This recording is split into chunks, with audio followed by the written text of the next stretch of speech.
Good morning friends and welcome to my new vlog. आपने देखा होगा 2 दिन से मेरे कोई व्लॉग नहीं आ रहे हैं क्योंकि मुझे खुद से बहुत ही ज़्यादा डिमोटिवेशन फील हो रहा था। मैं बिल्कुल भी अच्छा फील नहीं कर पा रही थी। इन दोनों 2 दिनों में ना मेरी कोई पढ़ाई हो पाई। मेरे लिए मेरे हीलिंग पीरियड था जहाँ मैंने अपने आप को हील किया है और मैं फिर से आ गई हूँ अपनी पढ़ाई करने। और जितनी एनर्जी के साथ सितंबर मंथ में मैंने पढ़ाई की है उसी एनर्जी के साथ मैं सितंबर मंथ की पढ़ाई को एंड भी करूँगी। और जो टारगेट मैंने अपने सितंबर मंथ में बनाए हैं उन्हें आधा मैं अचीव कर चुकी हूँ और आधा मैं अचीव कर लूँगी सितंबर मंथ ख़त्म होते होते। और आपको भी मैं यही बोलूँगी कि कभी अगर आपको ऐसा फील हो कि आप डिमोटिवेट हो रहे हैं, आपको अच्छा फील नहीं हो रहा, आपका पढ़ाई में दिल नहीं रख रहा है, तो आप भी अपने लिए 1 दिन 2 दिन का गैप लीजिए। उसमें आप कुछ टारगेट बनाइए, आप अपनी लाइफ के बारे में सोचिए कि आप अपने आप को कहाँ देखना चाहते हैं और अपने आप से क्वेश्चन कीजिए कि आपने जो गोल अपने लिए बना रखे हैं अगर आपने उनको फुलफ़िल नहीं किया तो आपकी लाइफ कैसी होगी, और अगर आपने उन्हें फुलफ़िल कर लिया तो आपकी लाइफ कैसी होगी। तो ये क्वेश्चन मुझे लगता है कि हर एक बच्चे को अपने आप से करना चाहिए ताकि आपका जो मोटिवेशन है आपके पढ़ाई के अंदर वो बना रहे। और सुबह मैंने किया था मैथ में मेरा टॉपिक था एज टॉपिक कंप्लीट करने के बाद मैं आ गई थी किचन में। यहाँ मैंने खाना बनाया है और खाना बनाने के बाद मैं फिर से लग जाऊँगी पढ़ाई में। और खाना बनाने के बाद मैं आ गई हूँ पढ़ाई करने और अभी मैं कर रही थी ज्योग्राफ़ी और एसडी पब्लिकेशन की बुक से मैं ज्योग्राफ़ी कर रही हूँ।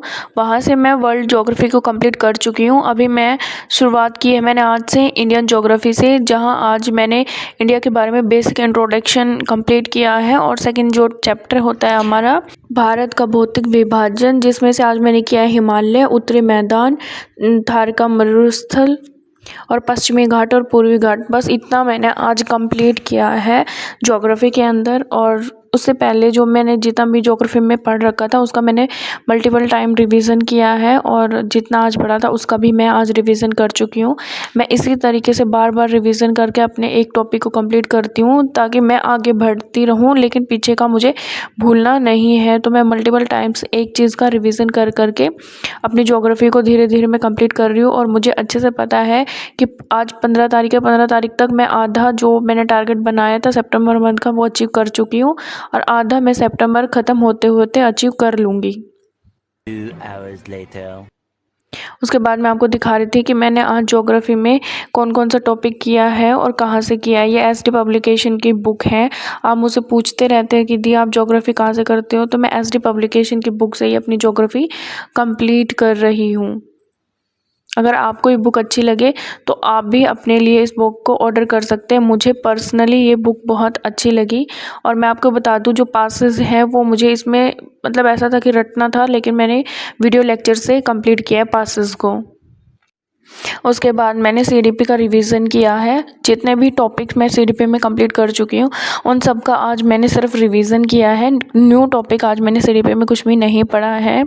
और आप सभी इसी तरीके से रिवीजन कर करके पढ़ते रहिए। किसी महान इंसान ने बिल्कुल सही ही कहा था कि समय को बर्बाद मत कर वरना समय तुझे बर्बाद कर देगा। तो ये बात बिल्कुल सही है फ्रेंड्स। अभी ऐसा टाइम है जहाँ हम सब कन्फ्यूज़न में हैं कि पता नहीं डीएसएसबी का एग्ज़ाम हमारा होगा या नहीं होगा। तो प्लीज़ अगर नहीं भी हो रहा है तो इस टाइम को आप ऐसे मत सोचिए कि अभी मेरे पास काफ़ी टाइम है, बाद में पढ़ाई कर लूँगा। जो बच्चा इस टाइम में कंटिन्यूटी मेंटेन करके रखेगा उसे सफलता ज़रूर मिलेगी। ये टाइम अभी वो पीक टाइम है जिसमें कोई भी हीरो बच्चा जीरो बन सकता है और कोई भी जीरो बच्चा हीरो बन सकता है। ये मैं इसलिए कह रही हूँ क्योंकि अगर कोई भी बच्चा है जिसने अपना पूरा सब्जेक्ट कंप्लीट कर लिया और वो अपने आप को समझ रहा है कि मैंने तो सब कुछ कंप्लीट कर लिया, बस मेरे पास बहुत टाइम है, मैं अभी रेस्ट मोड में आ जाता हूँ, तो वो हीरो से जीरो बन जाएगा। और जिस बच्चे ने अभी शुरुआत भी की है वो धीरे धीरे अपने टॉपिक सिलेबस को कंप्लीट करता जाएगा तो वो एक दिन हीरो भी बन सकता है। तो ज़रूरी नहीं है कि आप बहुत ज़्यादा पढ़ें, आप थोड़ा थोड़ा करके भी अपने टाइम को मैनेज कर सकते हैं और कंटिन्यूटी मेंटेन आप अपनी पढ़ाई में करके आप इस बार एक जॉब निकाल लीजिए। क्योंकि गवर्नमेंट हर साल इन वैकेंसीज़ को नहीं लेके आती है। इस बार हमारे पास मौका है कि हम एग्ज़ाम दे के कोई भी गवर्नमेंट जॉब पा सकते हैं, लेकिन ये सेकंड चांस हमें कब मिलेगा हम भी नहीं जानते। और उस वक्त हम रोते रहेंगे कि हमारी तो एज ओवर हो चुकी है, अब हम किसी फॉर्म को भरने के लायक नहीं है। और इस टाइम की अहमियत को समझिए और अपनी पढ़ाई में कंटिन्यूटी मेंटेन करते रहिए। और आपको सिर्फ एक चीज़ करनी है, वो है आपको पढ़ना है, पढ़ना है, पढ़ना है। दुनियादारी सब कुछ छोड़ दो इन 4-5 महीनों के लिए, क्योंकि जिस दिन आप अपने सपनों को अचीव कर लेंगे, जिस दिन आपके पास आपकी गवर्नमेंट जॉब होगी ना, उस दिन यही दुनिया, यही समाज आपको बोलेगा कि बनना है तो उस बच्चे के जैसे बनो जिन्होंने अपने सपने को पूरा किया है और गवर्नमेंट जॉब लेके अपने माँ बाप का नाम रोशन किया है। तो प्लीज़ आप भागना ही है किसी चीज़ के पीछे, तो वो अपने सपनों के पीछे भागो। उसके बाद मैं फिर से आ गई हूँ मैथ करने, और मैथ में मेरा आज का टॉपिक आपको पता है एज है।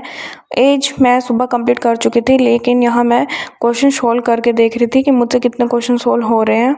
और मैं आपको बता दूँ, मैथ में मेरे time and work, pipe and system, time speed, distance, ten problem और रेशो और एज, ये टॉपिक मैंने मैथ में कंप्लीट कर लिए हैं। अभी 2 से 3 दिन मैं इन्हीं की प्रैक्टिस के लिए रखूँगी। 2-3 दिन में सिर्फ जो टॉपिक मैंने मैथ के कंप्लीट किए हैं उनका मुझे अच्छे से प्रैक्टिस करनी है, ताकि उनसे रिलेटेड कोई भी एग्ज़ाम में क्वेश्चन आए तो वो मेरा गलत नहीं होना चाहिए। और जिस बच्चे का मैथ वीक है, मैं बार बार आपको एक ही चीज़ बोलती हूँ, प्लीज़ मैथ में एक ही चीज़ मायने रखेगी कि आपने उस एक टॉपिक की प्रैक्टिस कितनी बार की है। क्योंकि जब आप बार बार एक टॉपिक की प्रैक्टिस कर लेंगे, उसके बाद आप परफेक्ट बनते चले जाएंगे। आप देखते क्वेश्चन को, आपके दिमाग में आइडिया आने लग जाएगा कि ये क्वेश्चन इस तरीके से सोल्व होगा। तो वो चीज़ें आनी ज़रूरी है मैथ के लिए। तो प्लीज़ मैथ में सिर्फ एक फॉर्मूला अपना लीजिए। आप कोई भी टॉपिक कंप्लीट कीजिए, उसके बाद जितना आपसे क्वेश्चन लग सकते हैं ना उस टॉपिक से रिलेटेड, उतने क्वेश्चन की आप प्रैक्टिस करते रहिए मैथ के अंदर बार बार। इतनी प्रैक्टिस करने के बाद ही आप उम्मीद कर सकते हैं कि जब एग्ज़ाम में उन टॉपिक से रिलेटेड कोई भी क्वेश्चन आएगा तो एग्ज़ाम में आप उस क्वेश्चन को अच्छे से बना पाएंगे। 1 hour later. अभी बज रहे थे शाम के 6 और मैं आ गई थी पॉलिटी करने।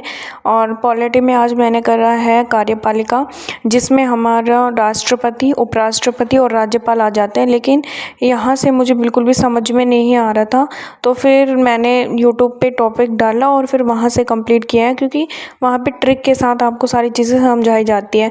लेकिन मैं आपको बता दूँ, जैसे मैं पढ़ने आई, मेरी मम्मी ने बोला सपना ये काम कर दे। मतलब मेरे को इतना गुस्सा आता है जब मेरे को कोई पढ़ते हुए उठाता है। होता है कि मेरा भाई पढ़ रहा है तो उसे कोई नहीं उठाएगा, लेकिन अगर मैं पढ़ाई कर रही हूँ तो बोलेंगे कोई बात नहीं, पहले ये काम कर दे फिर पढ़ लियो। अभी उन्हें कौन बताए कि कितना गुस्सा आता है उस बच्चे को जिसे पढ़ाई के बीच में से उठाया जाता है। खैर छोड़ो इन बातों को। उसके बाद मैंने खाना बनाया, बर्तन क्लीन किए हैं, खाना वाना बना के रात को भी करीब 1 घंटा मैंने पढ़ाई कर ली थी। तो आज भी मैंने अपने पूरे टारगेट को कंप्लीट किया है जो भी मैंने आज के लिए बनाया था।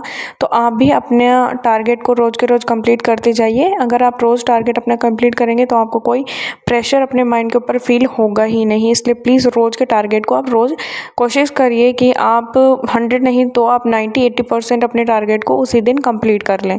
और पढ़ाई करने के बाद मैंने एंजॉय किया अपना गुड़ और दूध, और आज मुझे ऐसे दूध के साथ गुड़ खा के बहुत मज़ा आया। If you like my video, please like, share and subscribe my YouTube channel.